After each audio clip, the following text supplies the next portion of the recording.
Hours before the former president was shot and injured in Pennsylvania, the Trump campaign was opening up a new campaign office in Athens. They sure were. Atlanta News First Blake Devine joins us live there now. And Blake, it looks a lot different today than it did yesterday before those shots rang out at the rally.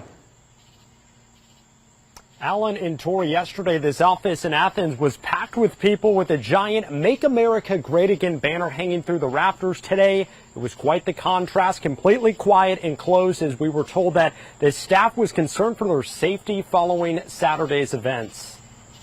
Reaction all across Georgia after an assassination attempt on former President Donald Trump. Sunday morning at the historic Ebenezer Baptist Church in Atlanta, Democratic Senator Raphael Warnock says he was saddened by Saturday's events, delivering a sermon condemning political violence of all stripes. This is not about red and blue.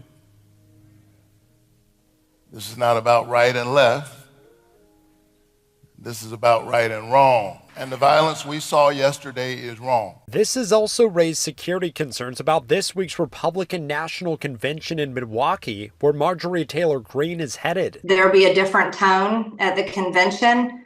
I'm sure the security will be drastically heightened. Former Atlanta Police Chief Rodney Bryan even weighed in, adding that officers are always prepared for events like this, even though they hope it never happens. Things can happen. You cannot find every crack, so that's why you put other measures in place to minimize that level of threat. Bryant believes Saturday's violence challenged the core of our country's principles. Regardless of what party you may be affiliated with, we cannot have anyone targeting our presidency. It's a threat to our democracy, and that is very challenging and very concerning.